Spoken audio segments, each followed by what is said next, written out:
የጦር አውሮፕላኖችን ባህሪ ሊቀይር የመጣው አስደናቂው የራሺያ ወደ ኋላ የዞረ ክንፍ ያለው ተዋጊ ጀት።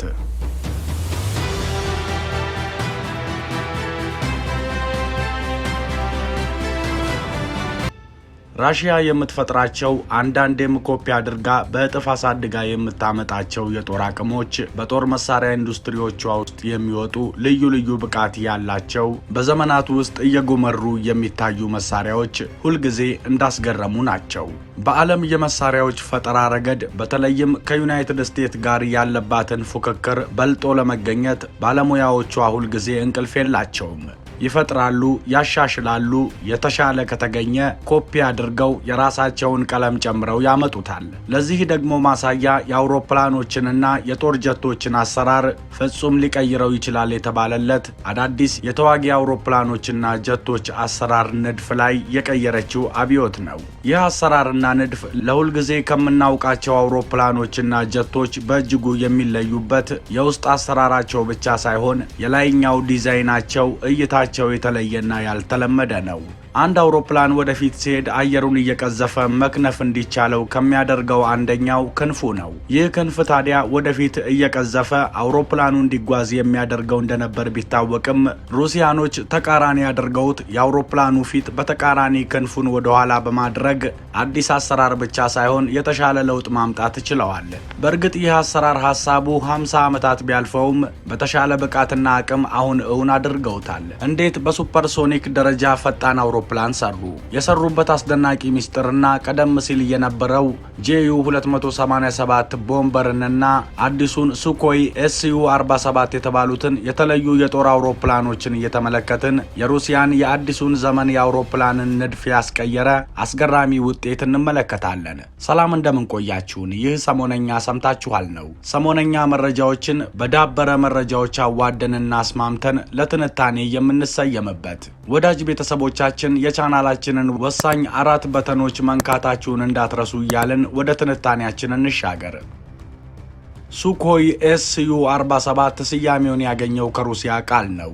ትርጓሜውም ወርቃማው ንስር ማለት ነው። ኔቶ ደግሞ ተከታትሎ የሩሲያን ልዩ መሳሪያዎች ስም በመስጠት እንደሚታወቀው ሁሉ ለዚህም ልዩ ጀት ፈርኪን ብሎታል። የኒውክለር አቅሟን ሴጣን 1 ሴጣን 2 እያሉ ስያሜ እንደሚሰጡት ሁሉ ከዚህ እንዴት እናምልጥ ብሎ ለመነጋገር የራሳቸውን ስያሜ ይሰጡታል። ታዲያ ይህ ልዩ አቅምና ብቃት ያለው ብሎም የአውሮፕላኖችን ዲዛይን በተቃራኒ በማድረግ የለወጠ ተዋጊ አውሮፕላን በመንትያ ሞተሮች ሰሩት S-32 እና S-37 ጋር እንዳይምታቱባችሁ ይህኛው ልዩ ነው ይላሉ ባለሙያዎች። ነገሩ በ1990ዎቹ በሶቪየት ዘመን ነው ንድፉ የጀመረው። በእርግጥ ሐሳቡ በፎቶታይፕ ደረጃ ቀደምም ይላል። ሱ-37 በሚል ለመጀመሪያ ጊዜ በJSC ኩባንያ ቀረበ በሩሲያ። የሚያስገርመው በዚያ ዘመን ነበር ሱፐርሶኒክ ፍጥነት እንዲኖረው የተደረገው። በዚህ ዘመን ደግሞ የትኛውም ሀገር ስለ ሱፐርሶኒክ ፍጥነት ከማወቅ ውጪ በአውሮፕላን ለመንደፍ ሐሳቡም አልነበረው። ታዲያ ይህን ልዩና ከድምጽ በፈጠነ ፍጥነት የሚከንፍን የጦር አውሮፕላን ሩሲያ ብቻ እንዲኖራት ያደረገው አውሮፕላኑን ልዩና እጅግ ፈጣን ያደረገው ሚስጥር የመንቀሳቀስና የልዩ ቅልጥፍና ብቃትንም የሰጠው አልተለመደም የተባለው ወደፊት የሚጠርገውና ወደ ኋላ የሚያመላክተው የክንፍ አሰራሩ ነበር። ይህ ልዩ ስሪት በሶቪየት ዘመን ፍጻሜ ላይ የተሰራ ቢሆንም በከፍተኛ ደረጃ የተመረተ ግን አልነበረም። የዚህ አይነቱ አወቃቀር ያለው ምርትም አንድ ብቻ ነበር፣ የ4ኛና የ5ኛ ትውልድ ተዋጊ ጀት በመሆን ሱ-35 ብቻ። ታዲያ ይህ ልዩና ቀልጣፋ እንደፈለገ ሊሆን የሚችል ተዋጊ አውሮፕላን አሁን ላሉትና እየተሰሩ ላሉት እንደ ቴክኖሎጂ ማሳያ የሆነና እንደ ሱ-57 ያሉ ተዋጊ ጀቶች እንዲሰሩ ምክንያት የሆነ ነው። በመጀመሪያ S-37 በመባል ይታወቅ የነበረው ሱኮይ የላቀ የሙከራ አውሮፕላኑን በ2002 ሱ-47 የሚል ስያሜ ሰጥቷል። በይፋ በርክት የሚል ቅጽል ስም የተሰጠው ሲሆን ይህን የሩሲያኛ ቃል ወደኛ ስናመጣው ወርቃማ ንስር የሚል ፍቺ እናገኛለን።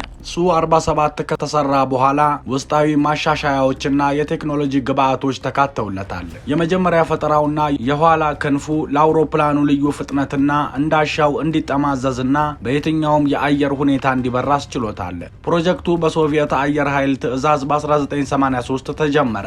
ነገር ግን USSR ሲፈርስ የገንዘብ ድጋፉ ቀዘቀዘና ልማቱ የቀጠለው በሱኮሆይ የገንዘብ ድጋፍ ነው። ልክ እንደ ዩኤስ አቻው ግሩማን ኤክስ-29 ሱ-47 በዋናነት እንደ ሱኮሆይ ሱ-57 ላሉ የወደፊት የሩሲያ ተዋጊዎች የቴክኖሎጂ ማሳያ ነበር። ወደፊት የሚጠርገው ክንፍ ውቅሩ በመጨረሻ አልተከተሉትም። የአውሮፕላኖችን ክንፍ በተቃራኒው በማድረግ ተዋጊ ጀቶችን የመስራቱ ሐሳብ ለመጀመሪያ ጊዜ የመጣው በሁለተኛው የዓለም ጦርነት ወቅት እንደነበር ይነገራል። ለዚህም በተመሳሳይ ጊዜ የሩሲያና የጀርመን ንድፍ አውጪዎች ይህን መሰል አውሮፕላን ስለመስራት ንድፍ አውጥተው እንደነበር ይነገራል። ከአሉሚኒየም የሚሰራው ክንፋቸው አሰራሩ ለፋይተር ለሚባሉ ጀቶች የማይሰራ ሲሆን ቦምበር ለተባሉት ተዋጊ አውሮፕላኖች ግን ከፍተኛ የሆነ ፍጥነት የሚሰጣቸው ነው። እጅግ ጠቃሚ ነው የሚባለው ደግሞ ግዙፍ የሆኑ ቦምበር አውሮፕላኖችን መስራት መቻሉ ነው። በ1944 የመጀመሪያ የሳምፕል ፕሮዳክቱ የወጣበት ነበር። ይህን መሰል ተዋጊ ጀት መስራት ይቻላል ተብሎ የታየበት። ይህንንም ቀዳሚ ሆነው የታዩት የጀርመኖቹ የናዚ ሰዎች ነበሩ። ሃንኪል 177 የተባለው ይህ በፎቶታይፕ ማለትም እንዲህም ሊሰራ ይችላል በሚል የቀረበው ቦምበር አውሮፕላን ከተለያዩ 4 አይነቶች የጊዜው የጦር አውሮፕላኖች የተለያዩ አሰራራቸውን የወሰደላቸው ነበር። ሄንክል የናዚ ሰራሽ ቦምበር አውሮፕላን ከፍተኛ የሆነ የፍጥነት ልኬት ላይም በጊዜው የደረሰ ነበር። 660 ኪሎ ሜትር በሰዓት መምዘግዘግ የሚችል ከፍተኛ ፍጥነት ያለውና ቦምቦችን እያዘነበ ከጥቃት ራሱን አድኖ የሚሰወር ነበር። ይህ ቦምበር በሩሲያ ተዋጊዎች ተመቶ የተጣለ ሲሆን በሁለተኛው የዓለም ጦርነት አካባቢ በጀርመን በመቶዎች ለማምረትም እቅድ ወጥቶለት ነበር። ነገር ግን በ1950 አንዳንድ አጥጋቢ ያልሆኑ ጉዳዮች በመገኘታቸው በተጨማሪም ጀርመን ባጋጠማት ሽንፈትና ኪሳራ ምክንያት ፕሮጀክቱ ሊቆም ችሏል። ይህን የተለየና ልዩ ዲዛይን ብቻ ሳይሆን ከጀርመን ውድቀት በኋላ አሸናፊዎቹ ሀገራት ልዩ ልዩ ሚስጥራትን ከጀርመኖቹ ናዚ ሰዎች ወስደዋል። እንደውም በርካታ ወደፊት ሊሰሩ የሚችሉ ንድፎችን ጭምር ከጀርመኖቹ ናዚዎች የሥራ ንድፎች ውስጥ የተገኘ ሲሆን አንደኛው ቀድሞ በመስራት ሊጠቀሙበት የነበረውን ይህን የአውሮፕላኖችን ክንፍ ወደኋላ አድርጎ እጅግ ፈጣንና በሺዎች የሚቆጠር ኪሎግራም ክብደት ያላቸውን ቦምቦችን መሸከም እንዲችል ያደረጉትን መላም በተለይ አሜሪካና ሩሲያ ሐሳቡን ወስደው ተጠቅመውበታል። ይህን ዲዛይን ለንግድ የሚውሉ HFB 320 ሃንስ ጀት ላይ የተጠቀሙት ሲሆን አሜሪካ ኤክስ-49 የተባለውን ቦምበር የሰራች ሲሆን ራሽያ ግን ይህን እጅግ በማላቅና አራተኛን ትውልድ ከአምስተኛ ትውልድ ጋር በማዛመድ ሱ-47 የተባለውን ጀት ሰርታበታለች። ውድ ቤተሰቦቻችን የዛሬው መሰናዷችን ይህን ይመስል ነበር። መሰናዶን ከወደዳችሁት ላይክ፣ ሐሳብ አስተያየት ካላችሁ ኮመንት፣ መሰል መሰናዶዎች እንዲደርሷችሁ ቻናሉን ሰብስክራይብ ማድረግ አይርሱ። ሰላም በምድራችን ላይ ይስፈን። ሰላም።